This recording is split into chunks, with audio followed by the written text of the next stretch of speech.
Hello and welcome to the Reroll Multiple Martial Arts podcast, where we discuss the intersections between martial arts, society, and culture. I'm Elliot. I'm Danny. Danny, what's going on? Not a whole lot, unfortunately. I feel that I don't know. I feel stuck. I don't have a lot of updates in terms of martial art. I'm still not training. I am working toward reaching out to my respective teachers and asking them for advice on how to adjust, because you and I got a chance to kind of work out via Zoom, and that helped a lot. I mean, I want to say that was actually really surprising how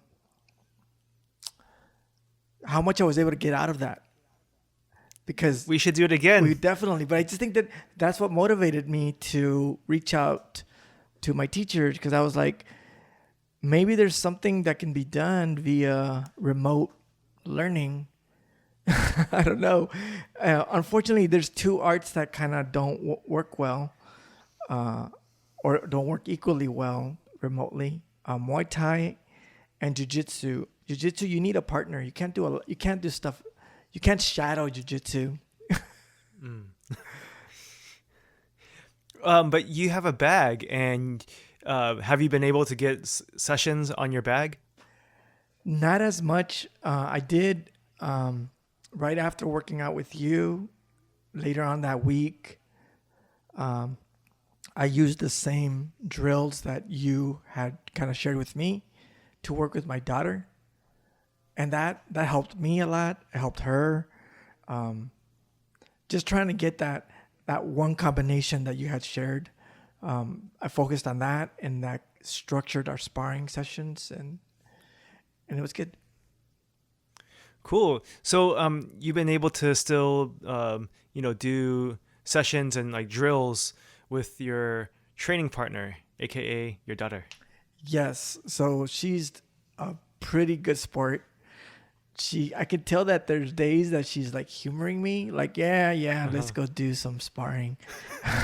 but she's a good sport. What I find is that I learn a lot by correcting and knowing what is, like good distance, bad distance. So she's younger. She's 13, and in her height, she's like about a foot shorter than I am. And that means that like she gets really frustrated when we spar because she can't get in and strike me. And I can't. So I've had to work really hard to try and tell her, like, that's part of the drill. Like, you're not going to always spar with someone that exactly is your size. So it helps me to try and give her some advice, and also helps me to think about my own distance. So she does these little moments where she gets frustrated and she just rushes and breaks into away from my optimum distance range. And the only thing I've been kind of working with is trying to tell her that like that's a really good strategy, but it's artificial. Like when she's able to break in, I was like, you are close to me, and look what I can do. So I hug her, or I'll even take her down. Like I'll drop my weight and I'll do like a double leg takedown. And then she's like, that's not what we're doing here. She'll correct me. It's supposed to be Muay Thai. And I was like, yeah, but in a street fight, you just broke your distance. You had safety and you actually voluntarily broke it. And now you're at the disposal of someone hugging you and grabbing you and taking you to the floor. And those are the little moments that I realized, like, okay, both of us are going to learn from this experience.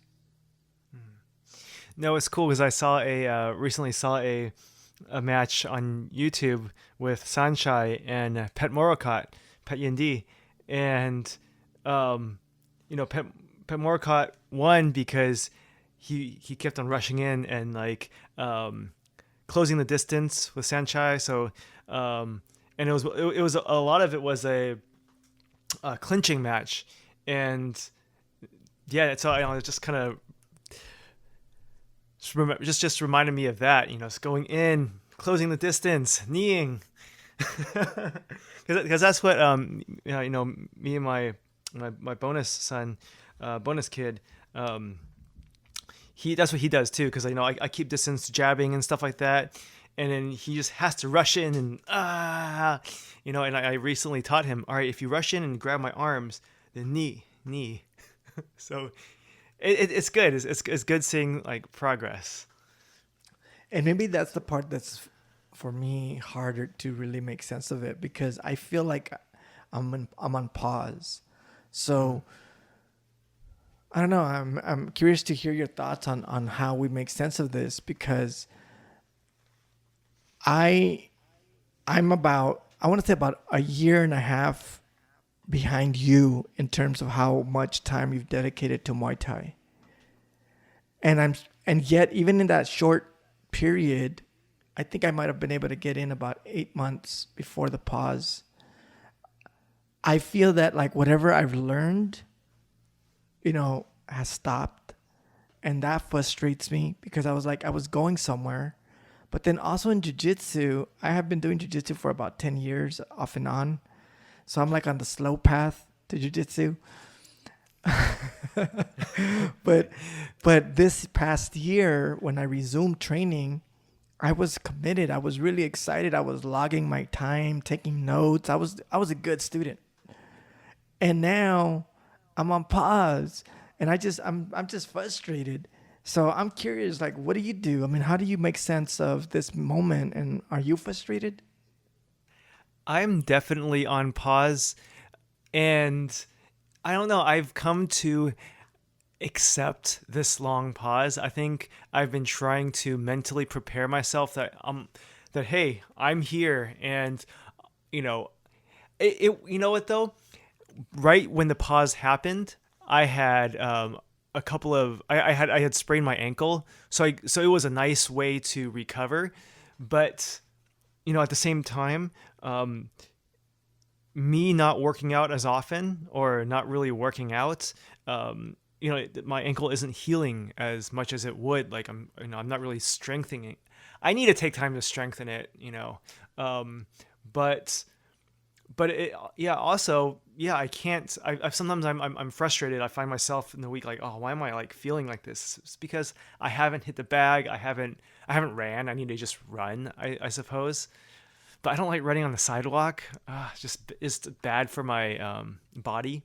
Um, so I guess I don't feel as frustrated, but I still do really miss going to the gym and training. Um, I want to train, but out of safety, I'm not going to do it. I mean, I suppose that a lot of gyms are closed because of the California orders, but I'm surprised a lot of gyms are open. A lot of martial arts gyms. I guess like the big regular gyms are closed, but man, all the other martial arts ones I've seen are open. It, That's really a significant observation, because that's where I've been kind of struggling with. I have been keeping tabs on certain gyms, and I won't name them here because they might get in trouble, but they're open, and I am not judging them. In fact, I feel like those little kids that want to go play and just kind of are watching from the fence, because I see their workout sessions. They put them on Instagram, and people are sparring. They're sparring yes. with protective gear like a face mask or a clear plastic shield, which is hilarious, because I don't know if that is necessarily like enough to keep you safe. But I also feel confused, because I, like you, I'm sharing a household where I have a partner and there's a baby. So I don't have an opportunity to be selfish and say, I'm going to risk it. I'm just going to go on a Saturday and do a session, and because I feel that my actions will affect other people in my household.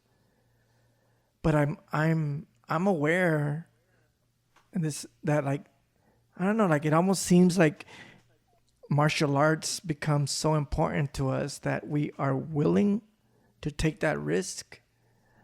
Some of us, like I'm being very genuinely honest that like if I was single, would I be in that gym? I might, man. I think I might. I'm not, and I want to be clear. I do understand COVID-19 as a reality. I'm not one of those people that is pretending that there's a conspiracy to control us and put a microchip on us. I'm not that group. I have firsthand family accounts of people that have gotten sick from COVID-19. I have firsthand account of acquaintances. One of them in particular passed away about 2 months ago. So it's real to me. And yet, here's how ridiculous I sound. If I was single, I'm not sure if I'd have the self-control not to go into that gym. I want to agree with you. If I didn't live with other family, I think I'd go. I think I'd go for a few sessions just to feel it out. Yeah, because if I was single, I'd probably have a lot more time on my hands, I suppose. And yeah, man, because I've seen some friends who live by themselves, and yeah, some of them are going to the gym and stuff. But what's interesting is there's a bunch of people that a lot of acquaintances, gym friends, they're training with other friends. So there's a group of them, and they're not training at the gym, but they're training with maybe a few other people, and they just train with each other every week. And I think that's pretty cool. It's more controlled.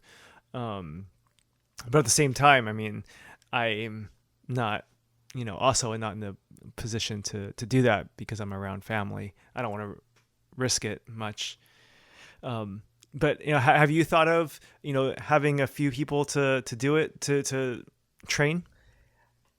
I thought about it, but I didn't realistically put it out there, even though I find it interesting that you bring that up, because just yesterday I was reading an article that was circulated in the jiu-jitsu community about just that, creating these pods of training partners, and how that, if it was done correctly, was a viable possibility of training. And it outlined something to this effect, that like let's pretend it's you and I. So you and I would commit that we would see each other maybe twice a week to train, but I am promising that I will not take outside risks. I am going to still be very careful with my daily movements.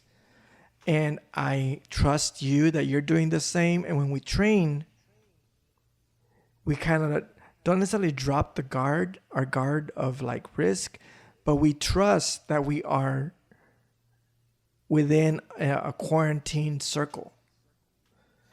So that's the one that people were, kind of thinking about using, and some of them have been using.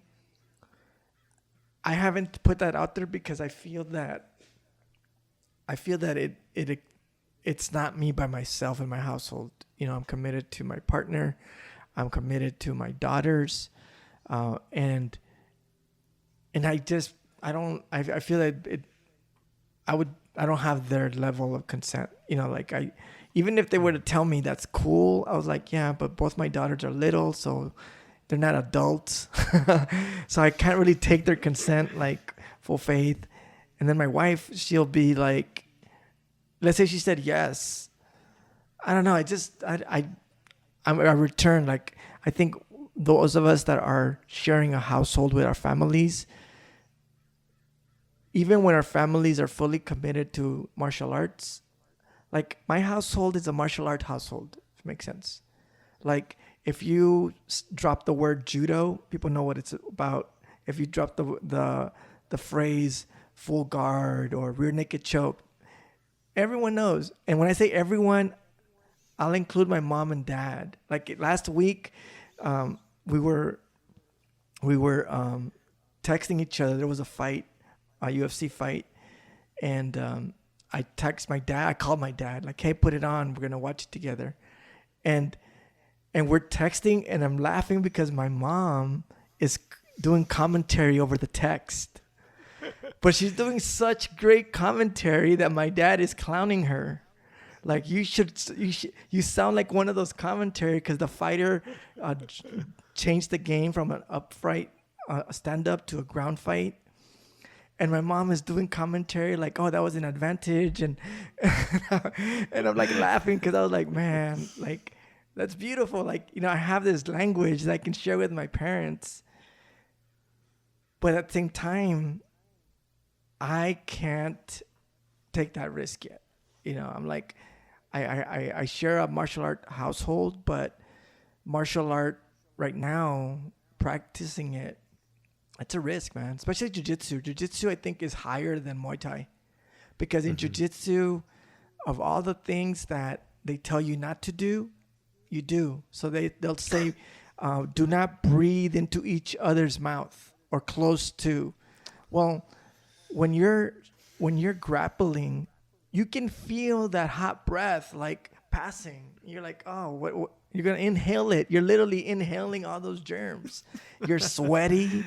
I'm just saying, like, jiu-jitsu is probably the least safe of all, and it's unfortunate because to me, it's the one that I have invested the most time recently.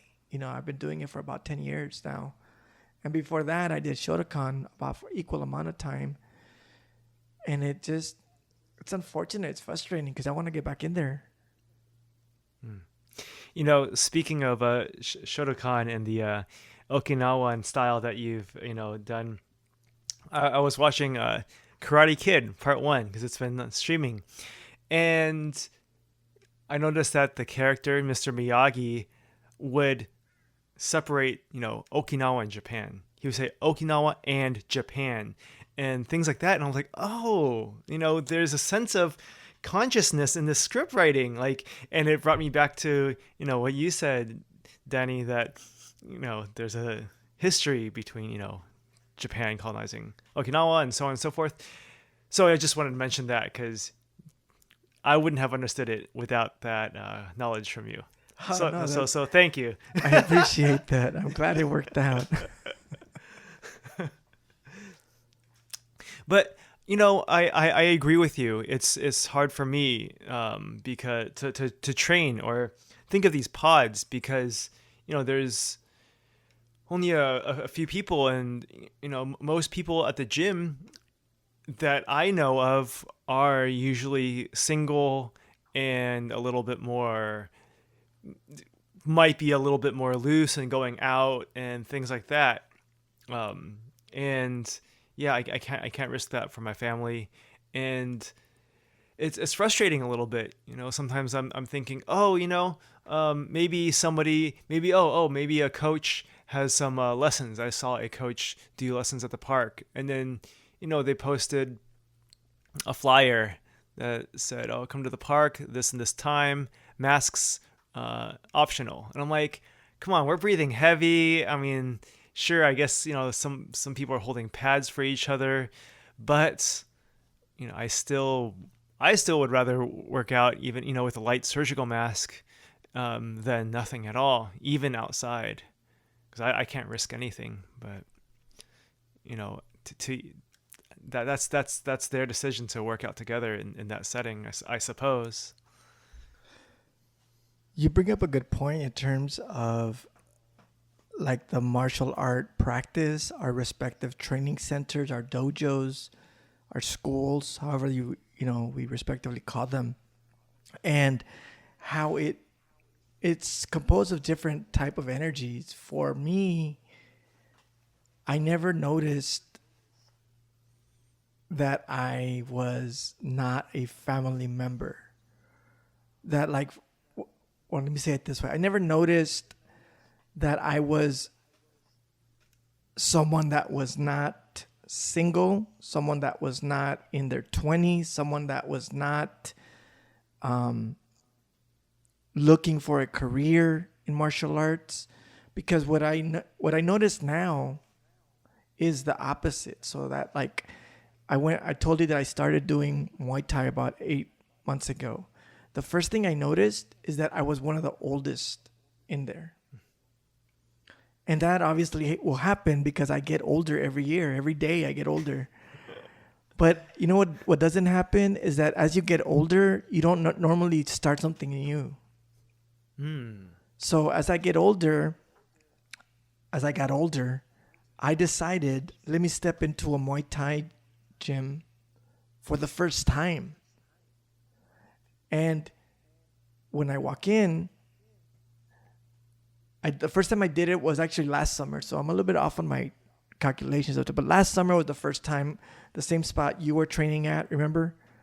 Mm-hmm. And young kids, I remember being paired up and it was like, it's a high school kid. And I'm like, I don't know. I was really taken aback by that.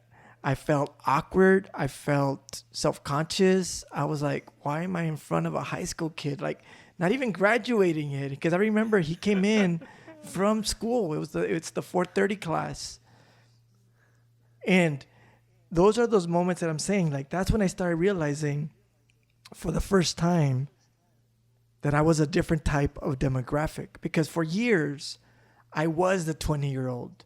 I was the one that was... I never took it seriously enough to say I'm going to be a professional fighter. But I took it seriously enough that I wanted to train like a professional fighter.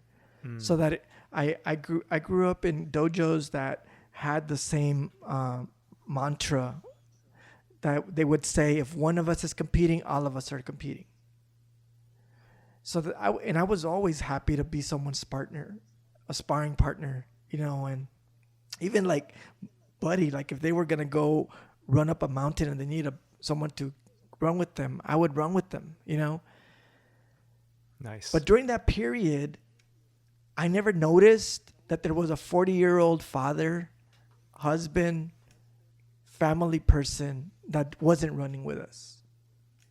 And now for the first time, I'm becoming aware that that's me.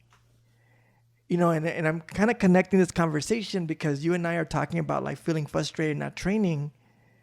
But for me, my frustration of not training is highly influenced by my position as a practitioner of martial arts, but one that is part of a family, one that is older, one that holds the father figure or father role as a center. You know, like I want to learn Muay Thai more and I want to get better at jiu-jitsu, but I can't risk anything that would hurt my daughters and my wife. And I think about that, like that's new. It's silly that I'm saying it's new because I've been a father for 13 years. But I don't think I was that self-aware till this moment. So, no, that's interesting because I feel like, you know, I am in the... It's funny because I can pass as a little bit younger, but at the same time, I know that most of the people, in the Muay Thai classes are in the 20s or younger. But at the same time, it's fun that, you know, I'm at a point, or I was at a point where I can spar with any, I can hold my own, you know. I mean, I'm, you know, usually getting, you know, there's some people who are really good and I get outclassed for sure. But, you know, but at the same time, you know, I feel you know, even when I was going to class, you know, I could only go maybe twice at the most, where other guys are going 3-4 times. And I'm like, man, if I was, you know, if I was single right now, yeah, man, I'd go 3-4 times, and I'd go and get better, and I'd excel so much more. But, you know, I mean, here I am, you know, I could be running, but I haven't ran, you know, I could be doing XYZ, but I'm not. But I don't know, it's a little bit different, I suppose, because Muay Thai gives me that cardio. You know, every time I leave the class, I'm soaking in sweat, and yeah, I feel I have to accept this pause, um, and just watch videos. I woke up, just that recent one championship Muay Thai, um, card. I woke up at 6 o'clock a.m. on a Friday morning just to watch that. Because I miss Muay Thai so much. Um, yeah, But that connects to what I was kind of thinking about as I heard you talk about, like, pods and would we take that risk. And as I heard you speak, I was really reflecting at this self-awareness moment of feeling that I was a different type of martial artist. One that was, I don't know, I seasoned is probably a polite word. Because no matter where I go, I never pretend that I'm all that I know more than anyone else. Even when I had a black belt at one point in Shotokan and I stepped onto the mat, and if there was a white belt in front of me, I never assumed like, why am I paired up with this person? It was always like, thank you for giving me an opportunity to practice with you, And, but I also never really thought of like how we were different, like I actually remember one time at UCR, it was like the evening class and there was a gentleman. I don't know exactly how old he was, but he had gray hair. So to me, he looked a lot older, and I'm going to say the word 60, the number 60. And I was so impressed by him. I was like, wow, you're going to do this, And Shotokan is a hard martial art. It's hard on the knees. It's hard on the hips. It's hard on the joints. We do very deep stances. And though we didn't do full contact sparring, the controlled sparring always left you banged up. Like you could, I told you, I think I've broken all my toes. And they were in sparring because you would kick and you would catch someone's knee and that toe wasn't in the right spot and you would go pop. But to my point, the reason I was in appreciation of having someone that I thought was like not usual was because it's not usual for family members to easily take martial arts because the family pressures, even outside of COVID-19, I think are not in conflict, but they're not compatible with martial arts. And I find that interesting. Like I think I would like to explore it maybe later on more, but that is something that's to me a little bit uncomfortable because when I think about martial art, and I just told you earlier that like my household has always been a martial art household.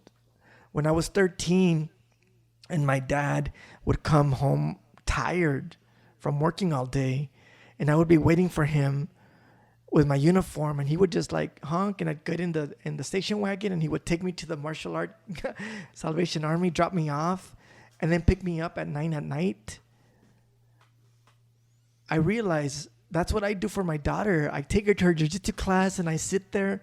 My dad didn't sit there much and wait 2 hours because, man, he had worked a full day and he needed to eat, have dinner. But he went and picked me up right afterwards, So that meant that he invested in that martial arts space.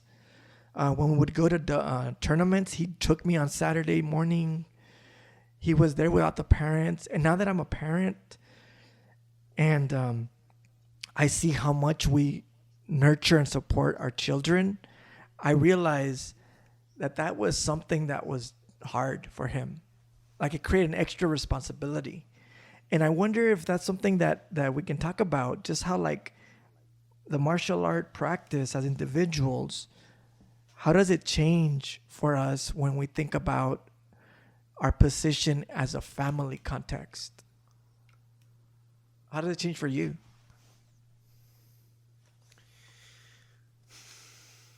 Martial arts in a family context.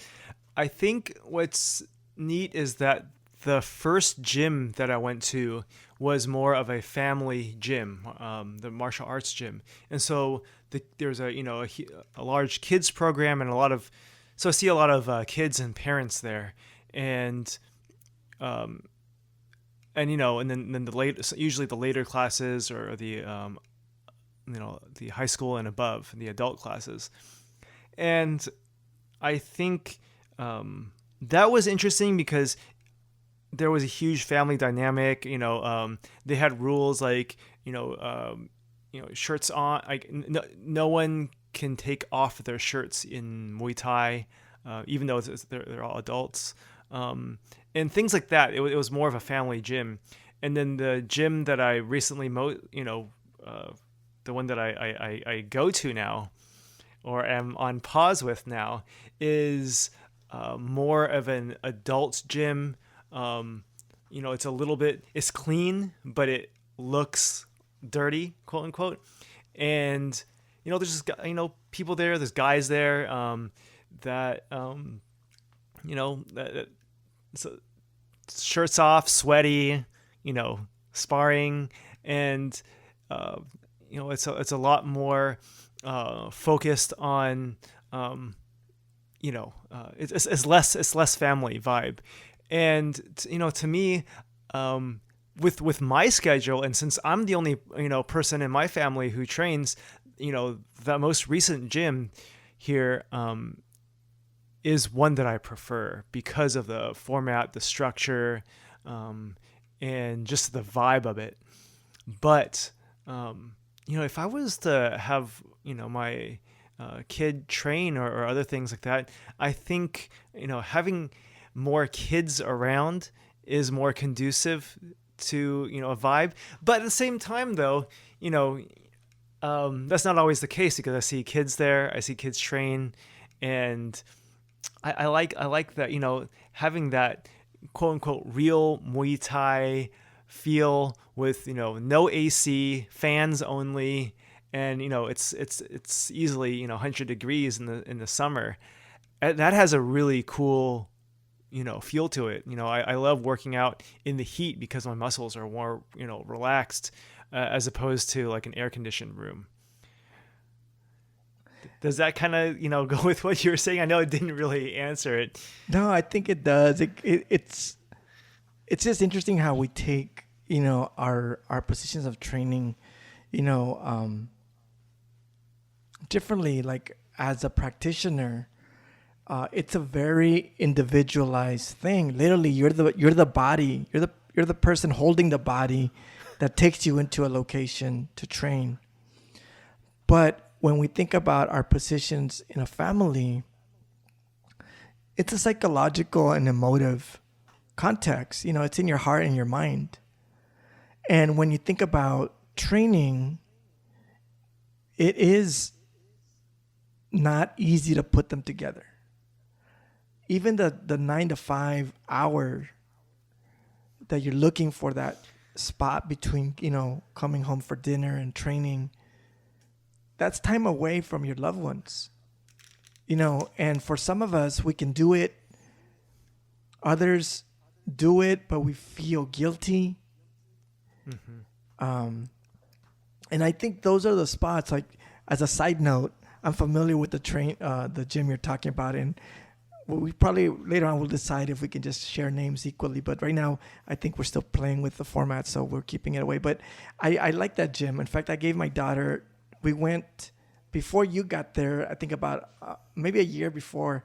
My daughter was looking to take Muay Thai in, and we went to one shop, and they were awful. They were awful because they did the type of things that disrespect family. Like, it was one of those places that are marketing. They had a MMA setup, and we took a class, and my daughter liked the class. But once we sat down to do the contract work, creepy, slimy, awful. And I was like, let's get out of here. First of all, it was way out of my price league, but it was just like it felt like they were trying to sell me a car, like that level of salesmanship. So anyway, from there, I tell my daughter, there's two more. Let's go check out two places. One of them designed for kids. Beautiful. A full kids program. The classes are structured to support kids. There's a lot of playing. There's a lot of socializing. Very, I don't know how can I say it. Almost like U.S. centered programs that, like, if you write down what you would want to see from a kids program or kids setting, they have it. And then the one we talking about, I went there, we drove by, and it looked like a warehouse. And we walked in, and my daughter did both classes, and one class in each place. And then when we talked, she goes, I want to go to the other place, the one that looked gritty, the one that looked, they have the bags and they got like duct tape tied around it. There's a bag in the center that's actually wrapped around a column, a beam, a support beam, and you can hear people hitting that. And it's a real fighter's gym. And my daughter at the time was probably 11 or 12, probably 11. And she was like, I want to go there. I don't know why. I don't know. The real deal. But it's funny because I didn't even tell her this is the real deal and the other one's not the real deal. But I think she realized it, like, because here's what she said. I want to go there.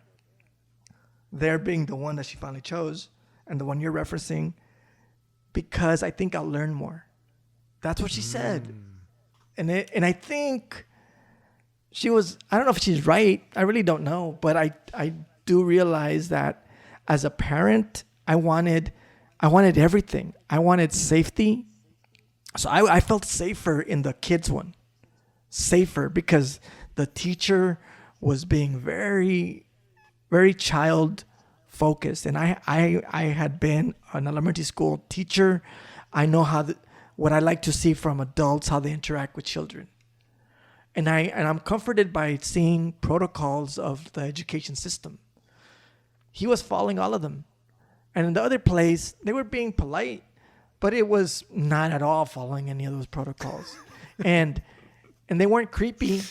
I can tell you that. I didn't get any creep vibe from it, but I did get a sense that, like, there's grown men in the corner without their shirt hitting the bag and ignoring that in this corner the teacher is working with these kids, like, and yet, I felt safe. I was like, I always go whenever she was there. She never went by herself. I was always monitoring the classes. But I returned to this conversation that, like, where my daughter is as a 13-year-old, she gets an opportunity right now to be fully committed. Like, if she wants to be a pro fighter, I don't know if I have the funds to, support her, but time-wise, energy-wise, I'm there. I'll give up my evenings, to train her, type of thing. But it doesn't work the other way around. I can't be at a 45-year-old person say, hey, I want to be a pro fighter, and have everybody drop what they're doing to support me. And that's what I meant about that weirdness of, like, family life and training and where we are. I completely understand. I mean, if I was to train to compete, even if it's, a semi-contact one, I have to train 5 times a week. After work, got to run, got to do something, and that takes away, like you said, time with family, even eating dinner, sitting down with family and spending time. And, like, it's rough. And, it also, I can relate, hearing these guys, say, like, these older MMA fighters, some of these guys, they're, I remember one guy, he said, being a champion wasn't easy. Being a champion meant being selfish and just having to what he had to do. And that, ended up in, he ended up splitting with his partner and XYZ. But with that in that instance, I mean, there's a lot of people that work really well. I mean, you know, with what have you. But I can see it's martial arts is it's a little bit more to yourself. It's, I have to say, in a non bad way, it is a little bit self-serving, but at the same time, that's what appeals for me. I don't like a team sport. I don't like having to that pressure of other people telling me what to do, or me not doing something and then ruining it for the whole team. I'm like, I'm not really, that didn't work. So I like this. It's almost like golf, just me and the game. And I so yeah, I don't have anything. I really don't have anything else. But I really just do agree with you, D, that um it doesn't work that people have to work around my schedule, because that would be too selfish for me and for my hobby. I've noticed that there's a couple of moments where I see like something really cool happen, whether it's a family running the dojo. So my daughter, at the end, before the COVID-19 shutdown, was taking jiu-jitsu. And it was a couple, a wife and a husband, running a jiu-jitsu school. And it was exciting because it had a really interesting vibe. It had a beautiful kind of like family energy to it. The couple had just recently had a baby. So there was going to be a baby in the house, in the dojo. That's exciting. And then I I recalled kind of seeing in my own dojo where I was training before, like, that there was family, like it was a family run dojo. It was not a family run dojo per se. It was part of a franchise, but that particular dojo was the wife trained, the husband, the daughter, they were all in there. And then it was exciting when I got a chance to, like, for example, when my daughter was little, 3, that's when I started training. I would take her to the class and she would join me. So I think there's spaces, little pockets that are different. And I want to be, I guess, like, clear that I'm returning to this question, which was like, it's a different type of martial artist that is dedicating practice when you are fully by yourself, like you mentioned, like a single person. Even though you're always by yourself, it's an individual practice, obviously. But as a father figure or a mother figure or a parental figure, it does change your dynamics on the dojo, because like when I would bring her to the mat, it was weird. I felt really protective of her is one thing, but I also felt very appreciative of any kindness that was offered to her. So like when these young men and women, at that point I'm already older than most of them, would take the time to help her, it motivated me. It did something to me. It was weird. I felt this like emotional connection to them. This very loving extension of like, I appreciate that you are kind to my daughter by taking your rolling session to work with her, because I know that you're not getting challenged here, but you're humoring, her presence by being respectful to her.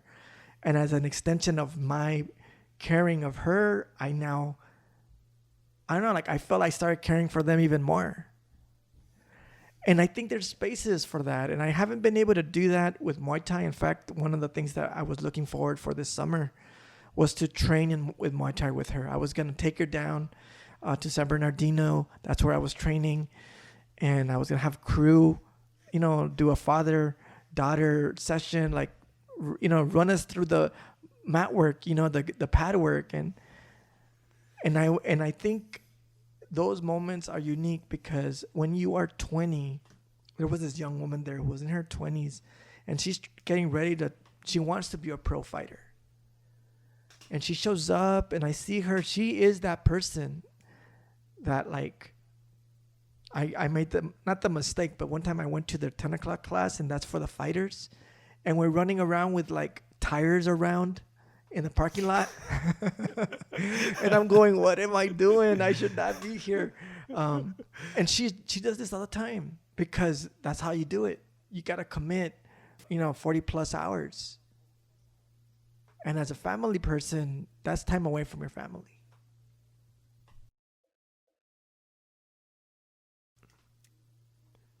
No, it's really good that you're sharing these experiences, Dee, because, I'm, growing myself, and as my family's growing and the, kids get older, I will be able to experience more of what you're saying. I can right now, I'm like, okay, yeah, that's cool. Family gym's cool, or any gym that's very open to presence of a child's education. But yeah, I think it's good, at least for me, that we're talking about this, that I have something to think about and to look for as the years go forward, and my bonus kid looks into probably martial arts, if that's what they want to do. And yeah, right now his headgear hasn't come in yet, but it's exciting. Sometimes, okay, so we have our boxing sessions and we have our quote unquote play fight sessions. And we play fight, it's a little bit more less quote unquote rules, but I mean there are rules. I set boundaries, like, hey, we don't hit in the face, don't kick me. Like, sometimes he's like on the ground, like he falls down and then starts kicking up. I'm like, oh, that can be dangerous. We don't want that to happen. And because I don't want that to happen to other people as well, if he happens to play fight with other people. And but I let him crawl on my back to almost get like a rear naked choke.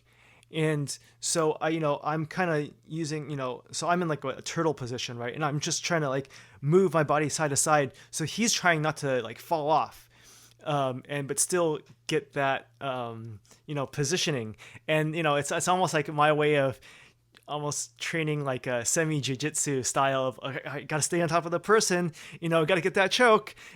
So, it's kind of cool because, you had mentioned, you did some play jiu-jitsu with your daughter, and I'm like, all right, cool, I can apply some of these ideas to these play fight sessions with my bonus kid. So it's cool. Like there's not many people who train who have family obligations to train, and so it really zeroes in on like a very a smaller niche of the population. So with that said, this has been the Reroll Multiple Martial Arts podcast. And until next time, peace.